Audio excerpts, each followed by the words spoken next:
Good morning. Wow, it's amazingly green in this shot. I am actually actively trying to find a way to stabilize these shots so I can vlog better.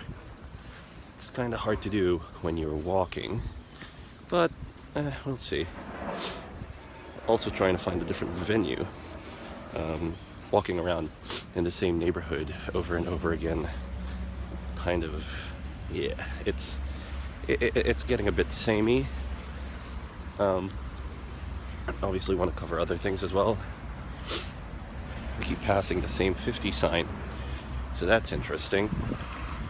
Anyway, one of the things I haven't done in Memrise as of yet, besides be sniffly, well, I have been sniffly trying to memorize before, but yeah, one of the things I haven't done is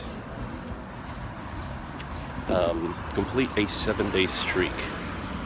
Which just, you wouldn't think it was going to be that hard.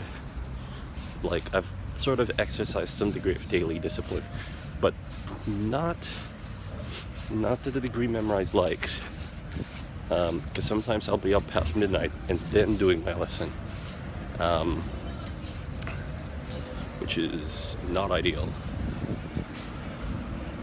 So, yeah, there's a situation where I can't get a 7-day streak in a learning program, but for some reason I can constantly complete a 21-day streak on my favorite mobile game. And it's sad, really, now that I think about it. Today is Friday. I like to say it's 2-drink minimum Friday, because it's a drinks day at the office. By drinks day, I mean the drinks start flowing at around 4 p.m. It appears to be a luxury not many workplaces have, and something that I will treasure and inevitably exploit to my advantage. It's actually good. I don't know, it boosts morale, gives me a break at 4 p.m. And yeah, I haven't called it a bad thing ever. Free drinks. I can't say no to free drinks unless it's really suspicious, but this is the office, so it's like, it's fine. Car just sped by me on what is essentially a restricted busway. Okay, since I'm here and rambling my head off anyway, let's talk about restricted busways. Western Sydney and some of the Southwest have these things called T-ways. These are functionally one lane, well, they're 2 lane, but directional lane specialty roads for buses. And I get why they did that. They're prioritizing bus travel in the suburbs. Hooray! This is good. This basically means that, except for cars that go through the restricted ways sometimes, which is penalized by a fine because the whole thing is covered with cameras all around, buses can cover it. Buses can essentially cover an area and bypass traffic altogether. That is actually not a bad idea. Here's the thing, though. They're still restricted by the same traffic controls as just about every other transport system, which means that when they get to a major intersection, if the traffic running parallel to the transitway stops, the bus has to stop. It follows the flow of traffic. If the traffic parallel to it is going and it's green, then it goes forward.